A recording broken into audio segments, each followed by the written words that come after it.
बच्चों welcome back on cam TV. बच्चों previous lecture तक हमने क्वेश्चन नंबर 2 कर लिया। एक्सरसाइज नंबर 2.3 चल रही थी। हमने डिवीज़न मेथड के अलग अलग प्रकार के सम किए। आज उसी डिवीज़न मेथड के कुछ और सम हमें करने हैं, तो अच्छी तरीके से ध्यान रखिएगा किस तरीके से हमें काम करना है। ये जो सम है अभी का जो क्वेश्चन नंबर 3 वो आपको बहुत कुछ सिखाएगा और बड़े सम के तौर पे बहुत ही इंपॉर्टेंट सम है। ठीक है, तो ध्यान रखिएगा। क्वेश्चन नंबर 3 स्टेटमेंट जो है क्वेश्चन नंबर 3 का वो ऐसा है, obtain all other zeros of 3x⁴ plus 6x⁻³ minus 2x⁻² minus 10x minus 5 if two zeros of √5/3 and minus √5/3। Okay, यहाँ पे जो बताया गया है वो क्या है कि ये एक ऐसी पोलिनोमियल है जिस पोलिनोमियल के आपको सबसे पहले देख के पता चल जाना चाहिए कि ये डिग्री कितनी है इस पोलिनोमियल की 4। मतलब इस पोलिनोमियल के नंबर ऑफ जीरोस कितने होंगे। सबसे पहले तो नंबर ऑफ जीरोस कितने होंगे इस पोलिनोमियल के 4, और वो 4 जीरो में से ऑलरेडी ये 1 और ये 2, मतलब कि ये 2 जीरो तो मुझे बता दिया गया है। तो यहाँ पे आपको थोड़ा ये समझना है कि ये जो 2 जीरो दे दिए हैं वो इन्हीं में से कोई 2x की वैल्यू है। क्लियर? तो आपको यहाँ पे थोड़ा सा प्रैक्टिकल ये होना है कि अगर ये दोनों x की वैल्यू है तो जिन पोलिनोमियल से x की वैल्यू निकली होंगी, मतलब कि इससे इसकी भी कोई छोटी पोलिनोमियल होगी जो इसका फैक्टर होगा। क्योंकि अगर इसके ये 2 जीरो है, इसके ये 2 जीरो है, तो ये दोनों इसके लिए जो x की वैल्यू 4 है, 4 अलग अलग x की वैल्यू है, उसमें से 2 वैल्यू x के लिए ये है, मतलब कि x इज इक्वल टू √5/3 है and x is equal to minus √5/3 है। ओके, ये दोनों वैल्यू है।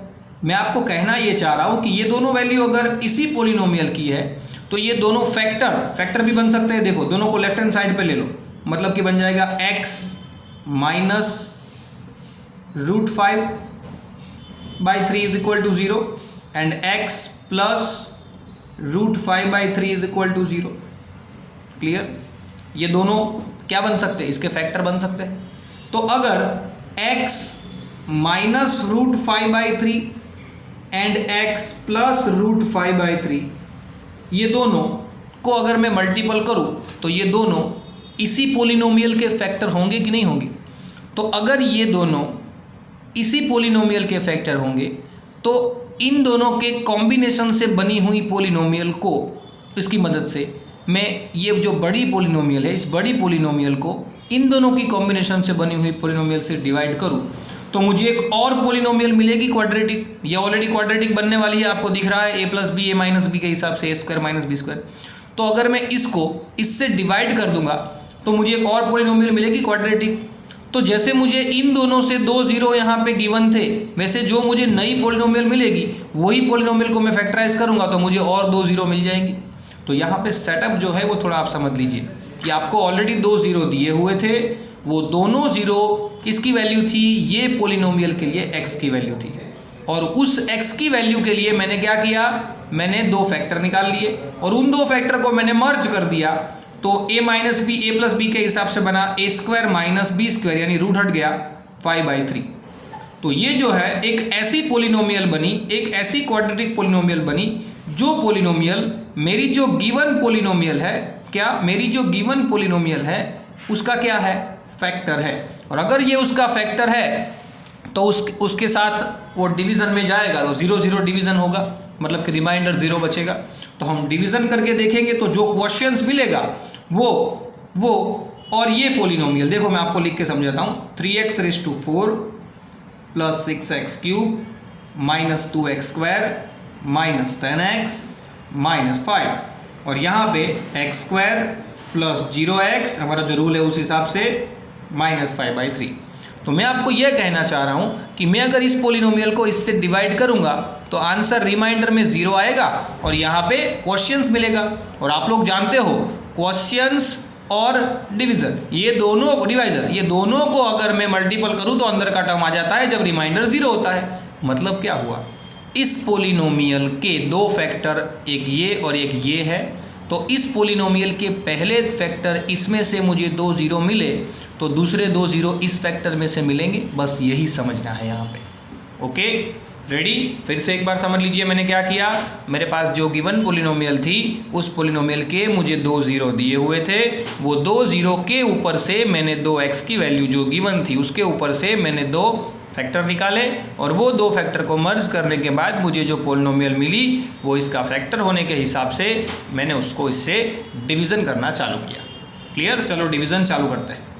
मुझे x² है मेरे पास, मुझे लाना है 3x⁴, तो मैं किससे मल्टीपल करूँगा? 3x² से मल्टीपल करूँगा, बन जाएगा 3x⁴। अब 3 × 0 तो 0 हो जाएगा और x³ क्योंकि x² × x x³ हो जाएगा, हमारी सहूलियत के लिए लिखा है, हालांकि वो 0 हो जाता है। अब इन दोनों को मल्टीपल करना है, मतलब क्या, -5/3 × 3x², मैं साइड में कर रहा हूँ आपको पता चले, तो 3 3 कट हो जाएगा और 3 3 कट होने के बाद मुझे जो आंसर मिलेगा वो क्या मिलेगा? वो मिलेगा -5x², तो उसको यहाँ पे लिख दूंगा। ओके, वो ध्यान रखिएगा खास। चलिए बाकी तो हम जैसे करते हैं वैसे ही साइन बदल देनी है, ये उड़ जाएगा, आ जाएगा 6x³, यहाँ पे आ जाएगा +3x² क्योंकि -2 + 5, ऊपर से 10x को मैंने नीचे उतार लिया। अब देखिए है x² बनाना है 6x³, तो मैं किससे मल्टीपल करूँगा? 6x से, ऑब्वियस है, दिख रहा है मुझे, तो मेरा 6x³ आ जाएगा। अब इस 6 को 0 से करूँगा तो 0x × x x²। अब देखिए इस पूरे को वापस मुझे 6x से करना पड़ेगा, तो मैं यहाँ पे साइड में करके दिखाता हूँ। उसको मैं अगर 6x से करूँ तो 2 मतलब 5 2 10x बट माइनस, तो उसको मैं यहाँ पे लिख देता हूँ, साइन बदल देता हूँ, यहाँ पे बच जाता है 3x², ये भी उड़ जाता है, लिखूंगा 0x मेरी सहूलियत के लिए, ऊपर से मैंने -5 को नीचे ले लिया। अब है मेरे पास x², मुझे बनाना है 3x², तो मैं किससे मल्टीपल करूँगा? मैं मल्टीपल करूँगा किससे? ओनली 3 से, तो मेरा आंसर निकल के आ जाएगा 3x²। 3 × 0x, वो तो 0x ही है। अब 5/3 -5/3 इंटू, माफ कीजिए 3, तो कट होके मेरा आंसर -5 आने वाला है, तो वो लिख दूंगा, साइन बदल दूंगा। रिमाइंडर तो 0 ही होने वाला है क्योंकि वो तो गिवन है, रिमाइंडर तो 0 ही होने वाला है क्योंकि वो तो गिवन है कि भाई वही उसका फैक्टर है। मुझे जो चाहिए था वो क्या? मुझे चाहिए थी ये पोलिनोमियल, मतलब कि मुझे ये जो है क्वोशिएंट्स पोलिनोमियल चाहिए थी, क्योंकि यहाँ से मुझे अगर 2 0 मिल गए, यहाँ से मुझे 2 0 मिले थे, तो मुझे बाकी के 2 0 वो यहाँ से मिलने वाले हैं, 3 और 4। क्लियर? तो अब मैं क्या करूँगा, इसको मैं फैक्टराइज कर दूंगा। तो देखो पता चलना चाहिए, हाँ, इस बात को पता चलना चाहिए, इन बड़ी पोलिनोमियल के 2 फैक्टर कौन है? एक ये और एक ये। समझना, इन बड़ी पोलिनोमियल के 2 फैक्टर कौन हैं? एक ये और एक ये। तो इस बड़ी पोलिनोमियल के 2 फैक्टर होने के नाते इसमें से 2 0 मिले तो बाकी के 2 0 यहीं से मिलेंगे, क्योंकि ये 4 पावर वाली पोलिनोमियल है और इसके 4 0 होते हैं। ओके, तो चलो हमारे पास जो 3x² हमें जो क्वोशिएंट्स पोलिनोमियल मिला, क्या मिला है? 3x² + 6x + 3, ये जो हमें यहाँ पे मिला उसको हम फैक्टराइज करते हैं और उसके ज़ीरोज़ ढूंढ लेते हैं। चलिए 3 3 9, जिसका मल्टीपल 9 और एडिशन 6, तो वही हमारे पास टर्म है 3 3 9। 3x², 6x के 2 टुकड़े हो जाएंगे, 3x 3x, क्योंकि हमने उसको स्प्लिट कर दिया है, normal middle term splitting method. 2 कौन से माफ़ कीजिए कॉम्प्लेक्स बन गए, पहले में से 3x कॉमन आ गया, अंदर हो गया x + 1, यहाँ पे 3 कॉमन आ गया, अंदर हो गया x + 1, दोनों ब्रैकेट सेम है, मतलब हमारा सम राइट जा रहा है। पूरे में से माफ़ कीजिए यहाँ पे देयरफॉर आएगा, पूरे में से हम क्या कॉमन ले लेंगे? x + 1, अंदर हो जाएगा 3x + 3 = 0।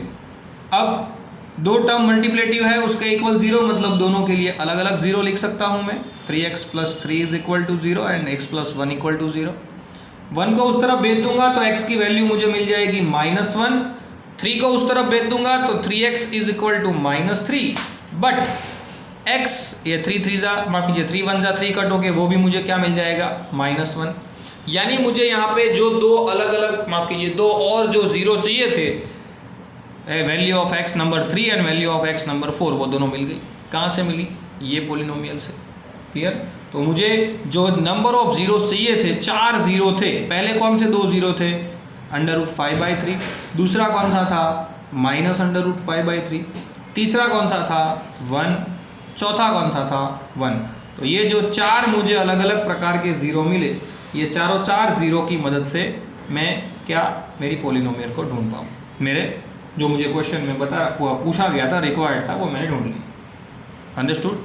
यहाँ पे ये ध्यान रखना है, जैसे मैंने आपको पहले भी एग्जाम्पल दिया था कि 4 1 ज़ा 4, तो 1 बचता है रिमाइंडर, तो इन दोनों का मल्टीप्लाई प्लस रिमाइंडर वो अंदर का टर्म होता है। तो जब रिमाइंडर ही 0 है तब इन दोनों का मल्टीप्लाई ही तो ये आ जाएगा। तो हमारे इस सम में रिमाइंडर 0 था, तो इन दोनों का मल्टीप्लाई ये आ जाएगा, तो इसके ये दोनों फैक्टर हो जाएंगे। तो इसमें से 2 जीरो मिले तो 2 जीरो इसमें से मिले। सिंपल ना। अब बात करते हैं क्वेश्चन नंबर 4 की। क्वेश्चन नंबर 4 जो कुछ ऐसा ही है, लेकिन उसके अंदर हमने जैसे अभी यहाँ पे डिस्कस किया, कुछ ऐसी बात है, इन दोनों का मल्टीप्लाई करके जब मैं ये लेके आऊँगा, इसमें ये ऐड करूँगा, तब कुछ बात बनने वाली है। देखिए क्या है, बताया गया है कि on dividing some polynomial by given polynomial by polynomial gx, question से remainder are this and this, then find gx। तो इन शॉर्ट px भी पता है, gx को ढूंढना है, rx भी पता है, qx भी पता है। मतलब कि ये यूज़ करना पड़ेगा qx into gx plus rx is equal to px, ये करना पड़ेगा। क्लियर? तो वही करते हैं। चलो पहले डेटा लिख देते हैं।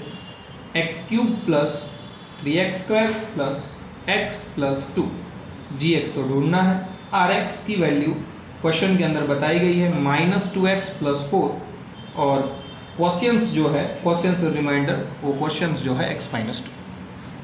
तो हमारे पास फॉर्मूला तो है ही, हम ऐसा लिखते हैं ना, px gx qx remainder rx। तो इन दोनों का मल्टीप्लाई प्लस रिमाइंडर अंदर का टर्म देता है, तो gx multiply by qx whole bracket plus rx is equal to inner term px।